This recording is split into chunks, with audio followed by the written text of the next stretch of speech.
Hello everyone, welcome to the smart IAS foundation. आज हम करने वाले हैं 13 जून 2024 का current affairs. So let's begin. ये है हमारी टीम, और अगर आप आज का पीडीएफ डाउनलोड करना चाहते हो तो आप हमारे टेलीग्राम चैनल से डाउनलोड कर सकते हो, जिसका लिंक आपको डिस्क्रिप्शन बॉक्स में मिल जाएगा।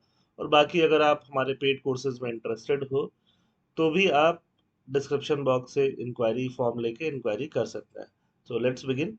आज हम लोग ये सारे टॉपिक डिस्कस करने वाले हैं। यूजुअली स्टूडेंट्स का दो कंसर्न रहता है। एक कंसर्न रहता है कि सर मेंस रिलेटेड टॉपिक दीजिए, एक कंसर्न रहता है कि सर प्रीलिम्स रिलेटेड टॉपिक देखिए। देखिए, हम लोग कैसे टॉपिक्स कवर करते हैं।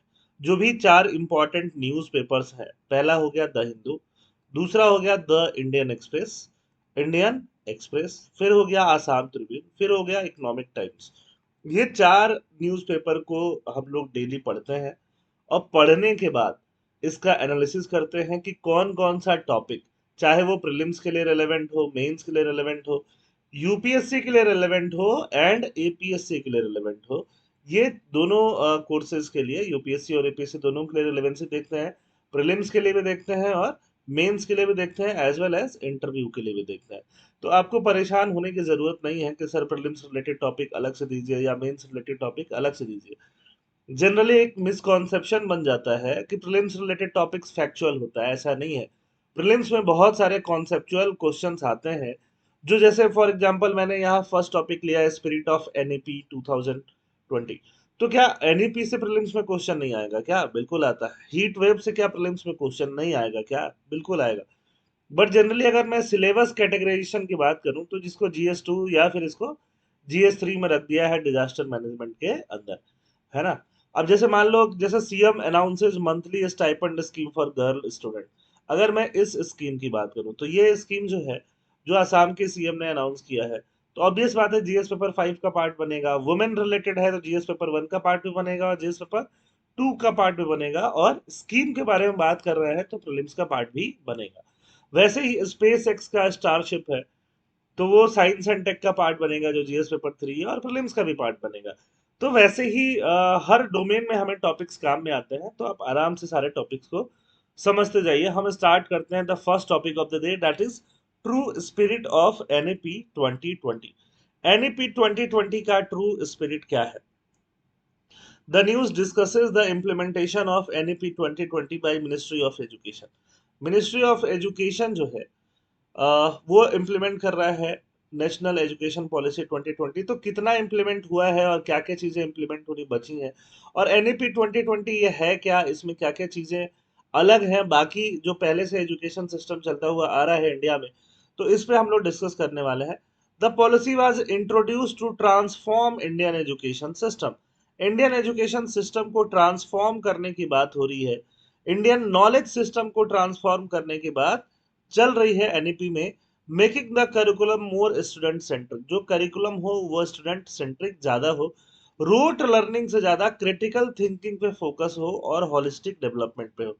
रूट लर्निंग का मतलब रट्टाफिकेशन, रूट लर्निंग का मतलब मगिंग, उस पे बहुत ज्यादा फोकस नहीं होके रादर देन क्रिटिकल थिंकिंग की आप चीजों को इवेलुएट कर पाओ, ब्लैक एंड व्हाइट के अलावा आप ग्रे चीजें ऑब्जर्व कर पाओ।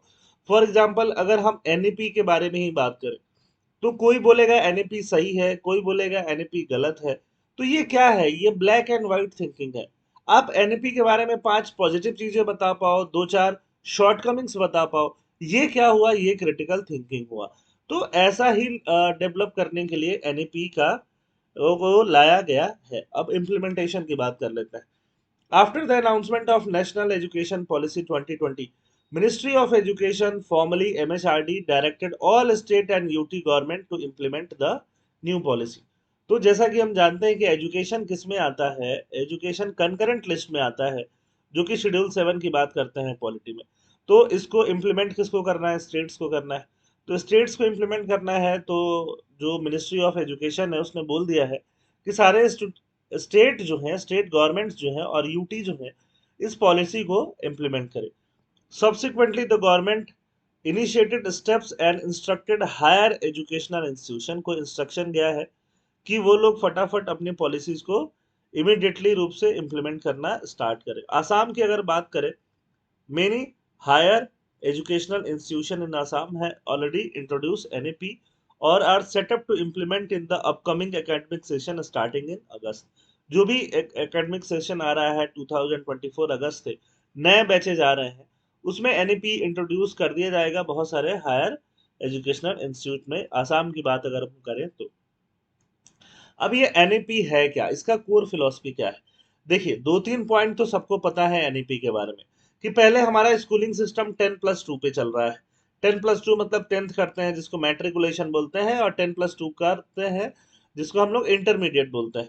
अब इससे हम लोग शिफ्ट हो रहे हैं 5+3+3+4 सिस्टम की तरफ, जो ये बचपन से लेकर के प्री नर्सरी से लेकर के आपको सेकंड क्लास तक ले जाएगा, फिर थर्ड फोर्थ फिफ्थ क्लास तक ले जाएगा, फिर 6 7 8 क्लास तक ले जाएगा, फिर 9 से ये 4 इयर्स 12 क्लास तक ले जाएगा।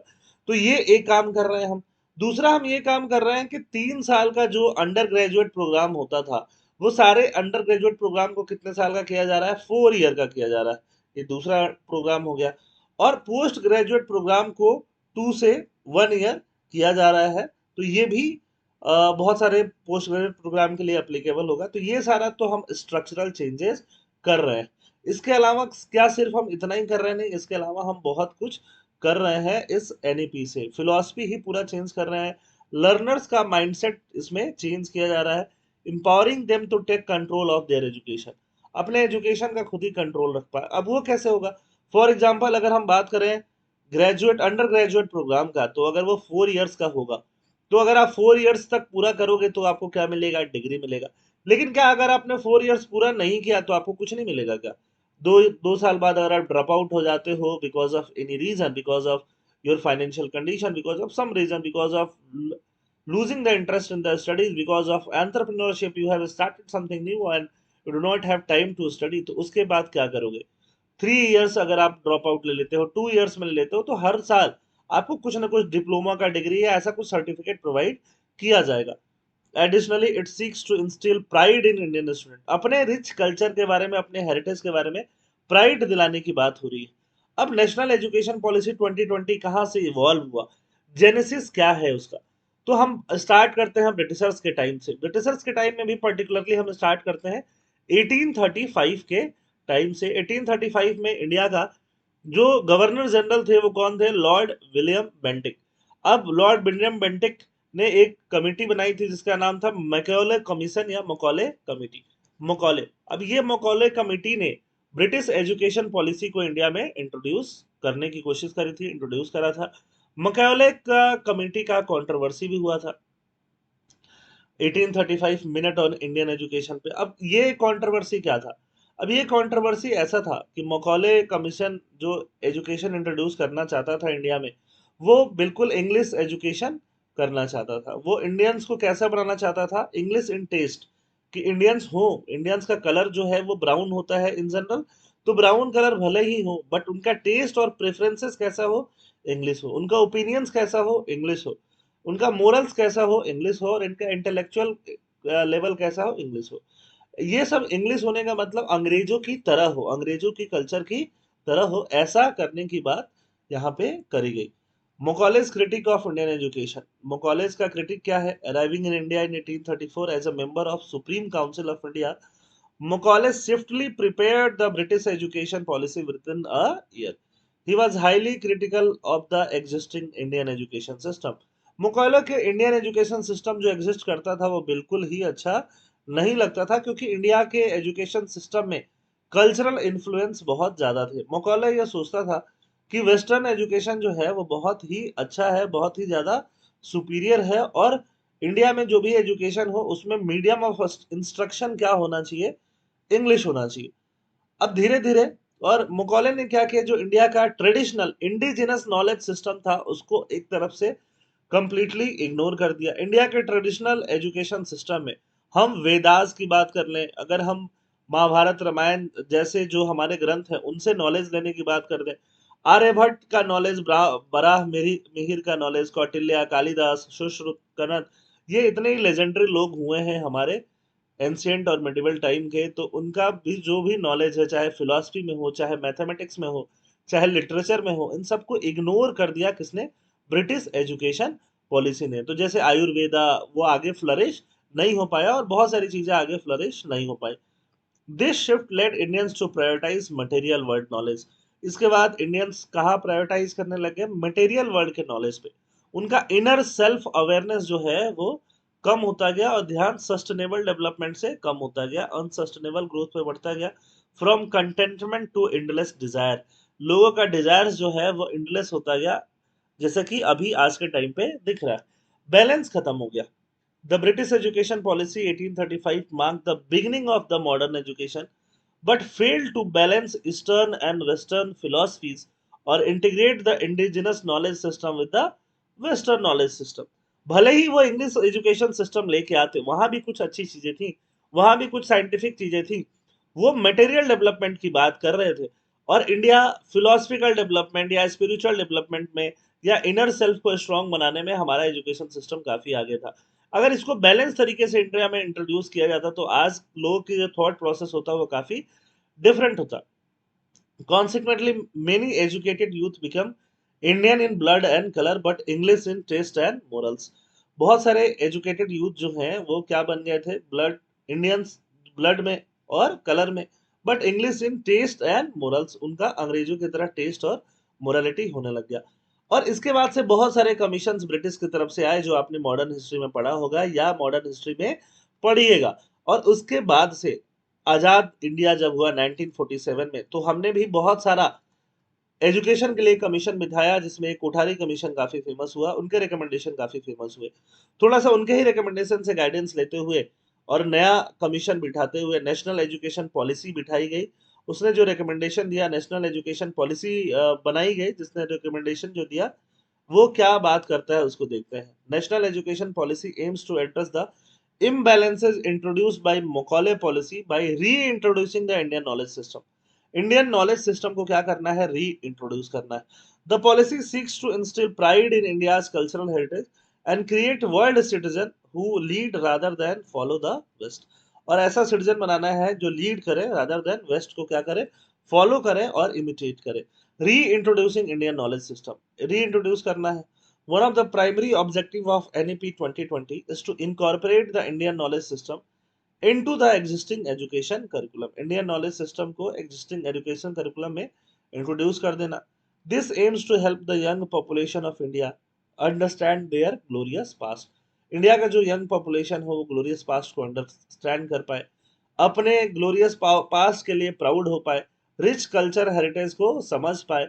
जैसे कि इंडिया में इतने ज्यादा आप देखोगे कि टेम्पल्स हैं या आर्किटेक्चर्स हैं, वो आर्किटेक्चर्स, हर एक आर्किटेक्चर अलग स्टोरी बयान करता है, उसको भी समझना जरूरी है, उसका इवोल्यूशन समझना, उसकी इंजीनियरिंग समझना जरूरी है। And become world citizen capable of leading rather than merely following the West. तो हम लीडर तभी बनेंगे जब हम अपना पुराने जो ट्रेडिशनल चीजें हैं उनको भी और नया जो नॉलेज आता जाता है उनको भी एक बैलेंस रूप दे पाए। Holistic transformation, NEP 2026, a holistic transformation of individual through an education system rooted in Indian ethos. The policy aims not only to bring curricular changes for cognitive transformation, but also to make the entire education system student centric. तो पूरा जो education system है वो student centric ही बना देना है। Every student gets a voice, हर student को वॉइस मिले, चॉइस मिले, to take control of their own learning, है ना। बहुत सारे सब्जेक्ट का उनके पास ऑप्शन होगा, उस सब्जेक्ट में वो क्या चुनते हैं वो उनके पास चॉइस होगा। इनफैक्ट एग्जाम कब वो दे सकते हैं उसके लिए भी उनके पास ऑप्शंस होंगे, चॉइसेस होंगे। NEP 2020 empowers a student to choose their academic journey rather than conforming to set standard and norm। एक सेट स्टैंडर्ड एंड नॉर्म से ज्यादा इसको लर्निंग को फैसिलिटेट कराने का काम कौन करेगा? NEP 2020 करेगा। A comprehensive 360 degree student centric flexible assessment system is a key of aspect of NEP 2020. This include self assessment, teacher assessment and peer assessment। Classmate में क्या होगा? खुद से असेस करो कि आप कहाँ पे हो, टीचर भी असेस करेंगे कि आप कहाँ पे हो, और पीयर जो आपके फ्रेंड लोग हैं जो उस बैच में हैं वो भी एक दूसरे का असेसमेंट कर पाएंगे। अब मकौले एजुकेशन पॉलिसी से अगर हम कंपैरिजन करते हैं तो इसमें क्या चेंज मिलता है? मकौले में फोकस किया गया था रोट लर्निंग पे, रोट लर्निंग पे फोकस किया गया था, है ना। Instead of formative assessment, targeting improvement पर फोकस नहीं किया गया था। समेटिव जजमेंटल असेसमेंट, गुड और बैड देखने पे फोकस वहां पे ज्यादा करा गया था। एनईपी 2020 क्या बोलता है? Aims to reduce curriculum content, curriculum का बोझ जो है, कंटेंट जो है वो कम करना है, बट क्रिटिकल थिंकिंग को क्या करना है? बढ़ाना है। Achieving a more meaningful and holistic education, एक ज्यादा मीनिंगफुल और होलिस्टिक एजुकेशन आ सके। Second topic of the day की तरफ बढ़ते हैं, जो बात करता है हीट वेव की।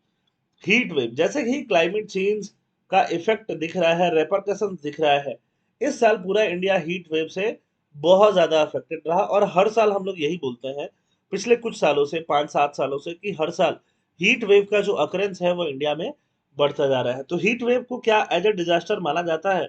तो अभी तक जो इंडिया का डिजास्टर मैनेजमेंट एक्ट है वो हीट वेव को एज अ नोटिफाइड डिजास्टर नहीं मानता है। अब इसी के बारे में यहाँ पे हम लोग बात करने वाले हैं कि नहीं मानने से क्या चैलेंजेस हैं, क्या मानना चाहिए कि नहीं मानना चाहिए। It highlights the historical content of why heat wave were not initially categorized as disaster, emphasizing their perception as regular summer event rather than extraordinary occurrences when act was enacted। तो पहले ये सोचा गया था कि देखो हीट वेव जो है रेगुलर समर इवेंट है, समर के टाइम पे हीट वेव आना बड़ा नॉर्मल माना जाता था, वो एक्स्ट्रा ऑर्डनरी अकरेंस नहीं है, इसलिए हीट वेव को इसमें इंक्लूड नहीं किया गया है डिजास्टर्स में। बट अभी क्या हो रहा है? अभी बहुत ज्यादा हीट वेव हो रहा है ना? तो बहुत ज्यादा हीट वेव होने की वजह से ऐसा प्रपोजल जा रहा है कि हीट वेव को डिजास्टर मैनेजमेंट एक्ट के तहत इंक्लूड करके एक नोटिफाइड डिजास्टर का रूप दे देना चाहिए। करंटली क्या हो रहा है? करंटली अगर ये नोटिफाइड डिजास्टर नहीं है तो डिजास्टर रेस्पॉन्स फंड जो बनता है, उस डिजास्टर रेस्पॉन्स फंड से स्टेट पैसा यूटिलाइज नहीं कर पा रहे। हीट वेव के चीजों को मिटिगेट करने के लिए, हीट वेव से जो भी विक्टिम्स होते हैं उनको रिलीफ देने के लिए स्टेट्स जो है अपने ओन फंड पे रिलाई स्टेट्स को करना पड़ता है, डिजास्टर मैनेजमेंट के फंड पे नहीं कर पाता है। अब बात करते हैं understanding notified disaster. Notified disaster का क्या होता है? Defined by DM act, DM मतलब डिजास्टर मैनेजमेंट, डिजास्टर मैनेजमेंट करके डायरेक्टली टॉपिक है जीएस 3 में, आपको पता है। As catastrophic occurrence from natural और मैन मेड, नेचुरल भी हो सकता है डिजास्टर, मैन मेड भी हो सकता है। फॉर एग्जांपल जैसे भोपाल गैस ट्रेजेडी हुई थी, वैसा कुछ ट्रेजेडी होता डीएम एक्ट बनने के बाद, या डीएम एक्ट उसके पहले से बना होता, तो उसको हम लोग क्या बने बोले होते? उसको हम लोग एक मैन मेड डिजास्टर बोले होते, है ना? नेचुरल डिजास्टर तो आपको देखने के लिए मिलते ही हैं, चाहे अर्थक्वेक हो, चाहे फ्लड हो, ये सारी चीजें, साइक्लोन हो, नेचुरल डिजास्टर का रूप ले लेती हैं। results in significant loss of life, property destruction और environmental damage। इससे significant loss of life होता है, property का destruction होता है और environment का damage होता है।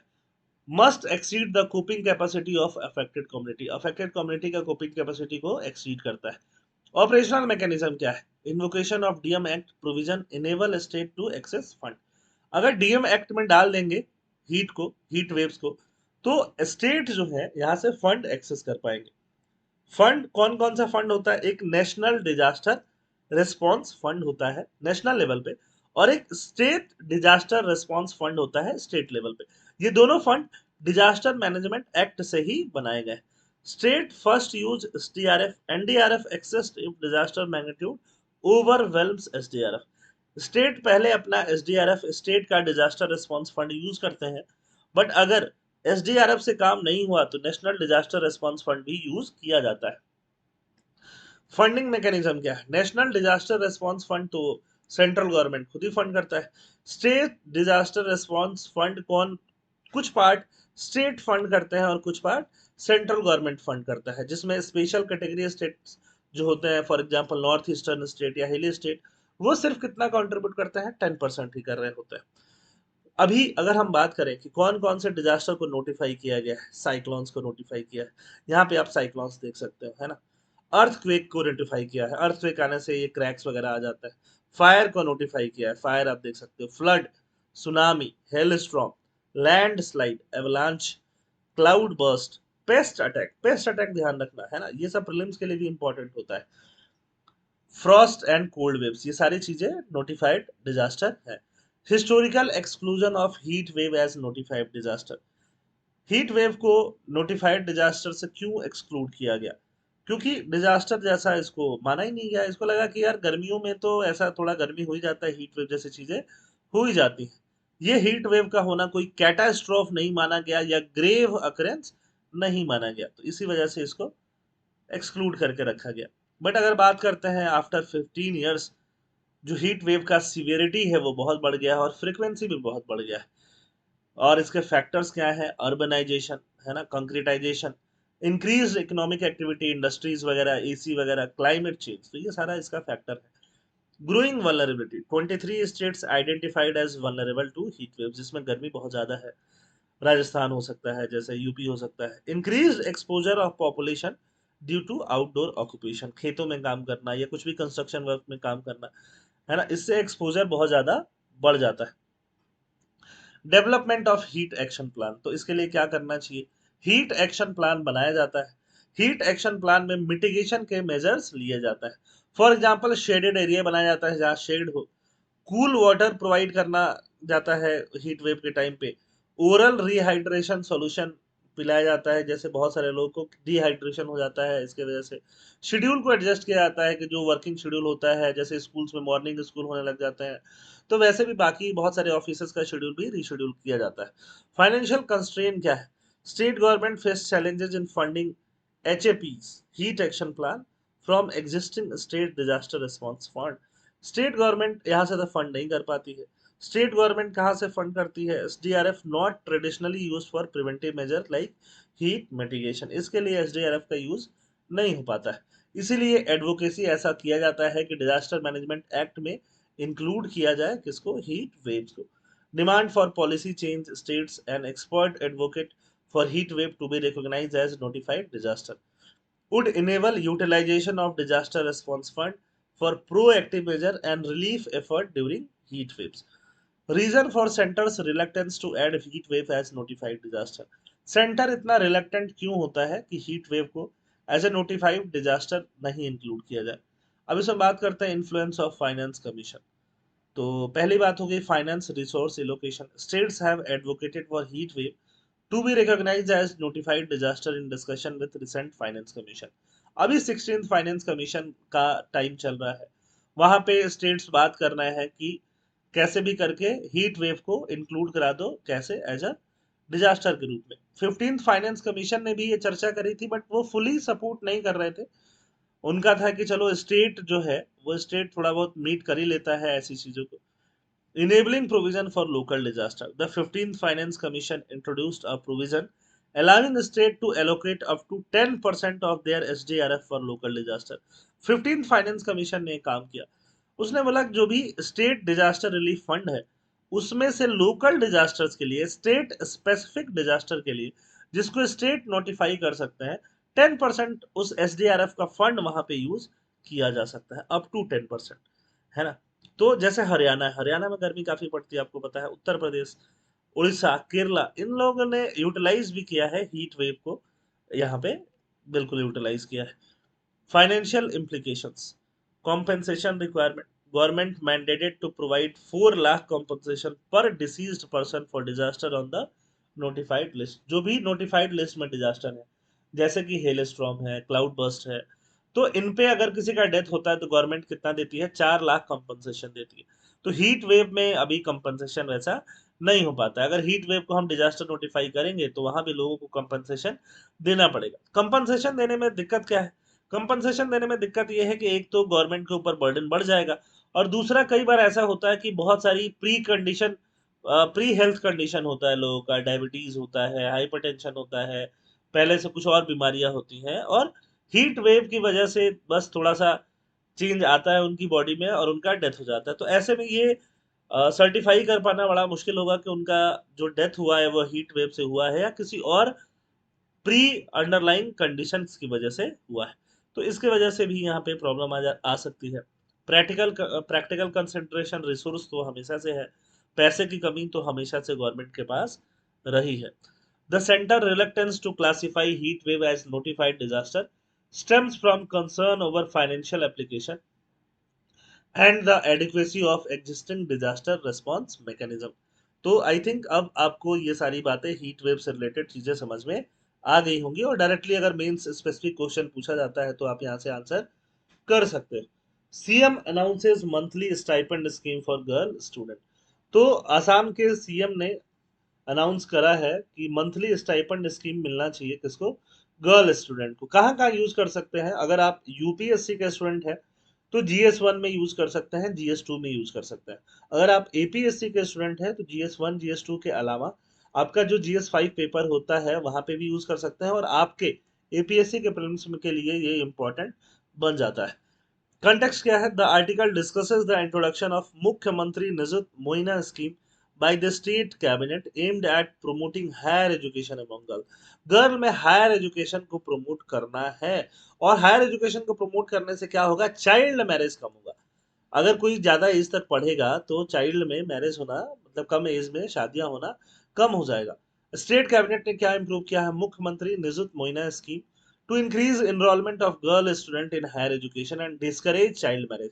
चाइल्ड मैरिज को क्या किया जा रहा है, डिस्करेज किया जा रहा है। The scheme provides financial assistant to girl student enrolled in higher secondary, degree first year and PG first year in government and venture school colleges and university respective of economic status.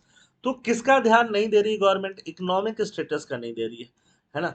Girl कहाँ enrol होनी चाहिए, 11th class में। 11th class वाली girl को मिलेगा, बिल्कुल मिलेगा। College जाने वाली, ग्रेजुएशन ग्रेजुएशन स्टार्ट जब होता था फर्स्ट ईयर की गर्ल को भी मिलेगा, और पोस्ट ग्रेजुएट जाने वाली फर्स्ट ईयर में भी गर्ल को मिलना शुरू हो जाएगा। तो ऐसे करके ये स्टाइपेंड का तरीका है। 11th वाली गर्ल को कितना मिलेगा, 1000 से में 1000 पर मंथ मिलेगा 10 मंथ के लिए। डिग्री में फर्स्ट ईयर में कितना मिलेगा, 1250 पर मंथ मिलेगा 10 मंथ्स के लिए। और पीजी में फर्स्ट ईयर कितना मिलेगा, 2500 पर मंथ मिलेगा। और ये किसको मिलेगा, ये गवर्नमेंट कॉलेज की जो, या गवर्नमेंट हायर सेकेंडरी जो स्कूल्स हैं वहां से पढ़ने वाली जो लड़कियां हैं उन लोगों को मिलेगा, है ना। गवर्नमेंट है वेंचर स्कूल जिनको हम लोग बोलते हैं। Continuation and certification from the second year onwards no new application. Second year जब में जाएंगे तो उनको नया एप्लीकेशन नहीं चाहिए। A certificate from the institution head confirming the student continuity is sufficient. जो इंस्टीट्यूशन का हेड होगा वो कंफर्म कर देगा कि ये स्टूडेंट यहाँ पढ़ रही है, तो वहां से वो उनका जो भी पैसा है वो कंटिन्यू हो जाएगा। इम्प्लीमेंटेशन का टाइमलाइन क्या है, scheme preparation through from distribution will start in July for colleges and in September for universities. Colleges के लिए जुलाई से ये स्टार्ट हो जाएगा, और यूनिवर्सिटीज के लिए सितंबर से स्टार्ट हो जाएगा। फर्स्ट डिसबर्समेंट कब हो जाएगा, अक्टूबर में एक्सपेक्ट किया गया है। The government plans to around spend around 300 crore rupees this year with a total budgetary implication of around 1500 crore rupees for 5 year। 5 year के लिए 1500 करोड़ का बजट दिया जाएगा। The scheme will be reviewed after this period. इस period के बाद scheme को review किया जाएगा। एक्सक्लूजन, किसको किसको एक्सक्लूज कर दिया गया है, एक्सक्लूड करने में एमपी और एमएलए की बेटियां हैं, मैरिड गर्ल स्टूडेंट्स हैं, except for PG and BEd. अगर कोई पीजी और बीएड कर रहा है, मैरिड है, तो भी इंक्लूडेड है। दोज हु रिसीव्ड स्कूटर, जिनको स्कूटर मिला। स्कूटर किस स्कीम के तहत मिला, प्रज्ञान भारतीय स्कीम, ये भी प्रीलिम्स से स्पेसिफिक है।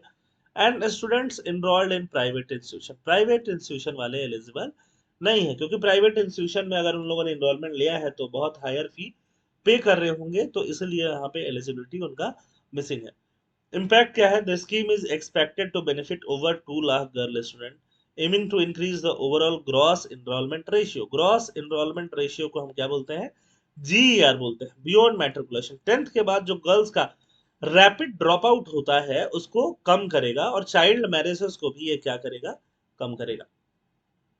आई होप यहां तक आपको समझ में आ रहा है।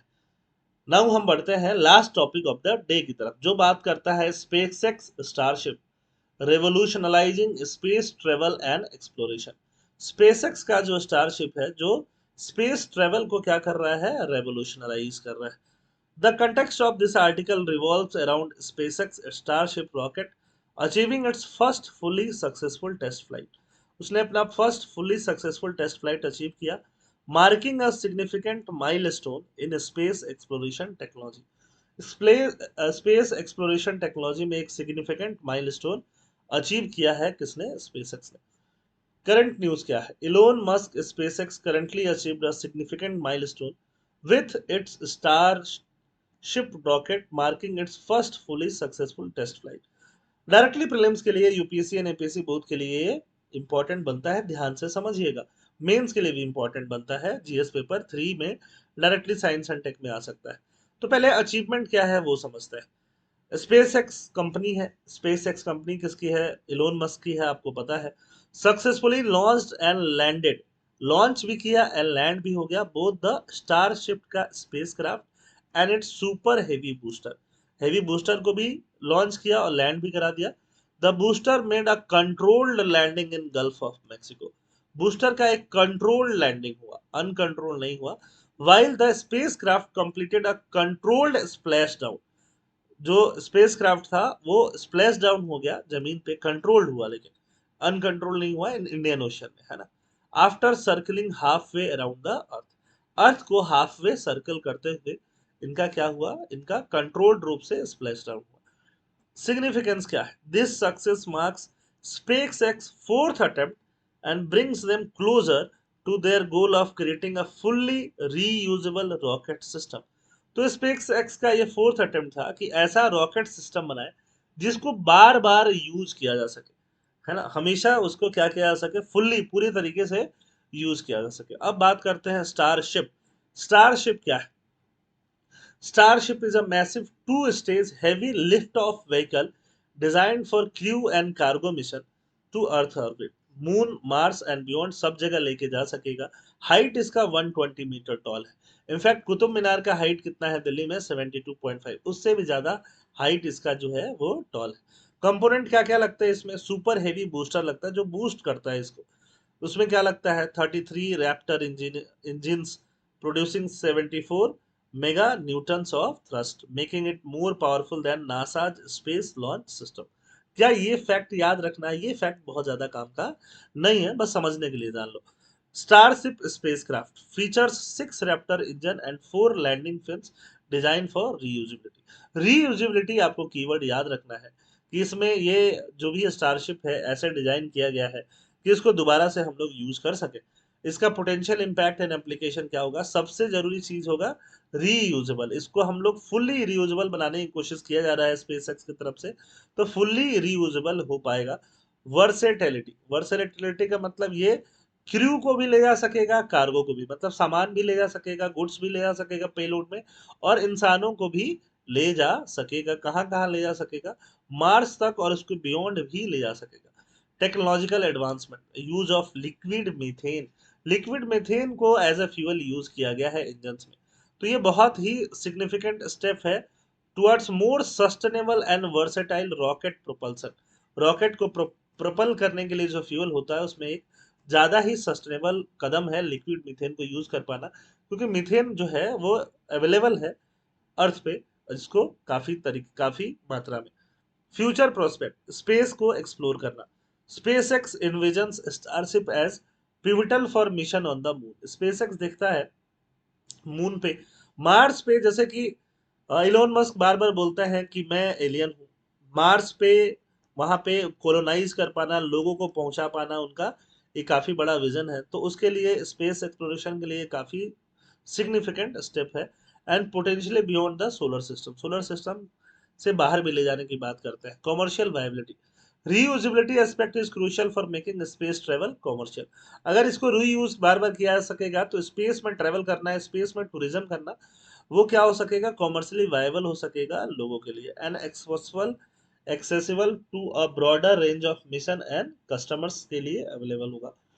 Starship promises to revolutionize space travel primarily by drastically reducing cost, है ना। अब आप खुद सोचो कि स्टारशिप की मदद से कभी आप, जो आप बैठ के अभी करंट अफेयर्स सुन रहे हो, कभी आप भी स्पेस में ट्रेवल कर सकते हो, स्पेस में टूरिज्म का आनंद उठा सकते हो, ये भी चीज पॉसिबल हो सकता है। हाई पेलोड कैपेसिटी, इसका payload capacity up to 150 ton है। 150 टन काफी ज्यादा होता है। और payload to low Earth orbit and at least 100 ton to destination like the moon and Mars. अगर हम लो अर्थ ऑर्बिट की बात करें, अर्थ के आसपास की ऑर्बिट के लिए 150 टन, और अगर मून तक के लिए बात करें, मार्स तक के लिए, तो भी 100 टन तो ये लेके जा ही सकता है। In orbit refuelling capacity, orbit में ही इसको रिफ्यूल किया जा सकता है। तो बहुत ज्यादा फ्यूल पहले से ही कैरी करने की जरूरत नहीं है। जैसे ही ये ऑर्बिट में है तो ऑर्बिट में ही उसको रिफ्यूल कराया जा सकता है और मल्टीपल टाइम रिफ्यूल कराया जा सकता है। तो इसके लिए क्या होगा, अगर इसको बहुत ज़्यादा फ्यूल कैरी करने की ज़रूरत नहीं है तो इसका पे लोड कैपेसिटी जो होता है वो और ज़्यादा बढ़ जाता है, इनहेंस हो जाता है। फुल्ली रीयूजेबल इसको बनाने की कोशिश चल रही है, कॉस्ट रिडक्शन इसको करने की कोशिश की जा रही है, जिसकी पर लॉन्च इसका कॉस्ट जो है वो काफ़ी कम है, काफ़ी कम है। कॉस्ट कंपैरिजन करता है, इकोनॉमिक एफिशिएंसी कितना है। Estimate suggest that starship could potentially deliver cargo to Mars at a cost of around $50 million per mission. $50 million per mission में कार्गो सामान गुड्स को पहुंचा सकता है, कहाँ पे, मार्स तक, है ना। This is a fraction of the cost of previous launch system like space shuttle, जिसका कॉस्ट कितना आया था, अप्रोक्सीमेटली $1.5 बिलियन। ये बिलियन में बात कर रहा है और ये मिलियन में। आपको पता है 1000 मिलियन बनते हैं तो 1 बिलियन बनता है ना। तो काफी कम कॉस्ट लगेगा, अफोर्डेबिलिटी होगा तो एक्सेसिबिलिटी भी यहाँ से आ जाएगा। Benefit of starship for science, science के लिए स्टारशिप का क्या बेनिफिट है। Increased payload capacity, payload capacity जो होगा वो बढ़ेगा।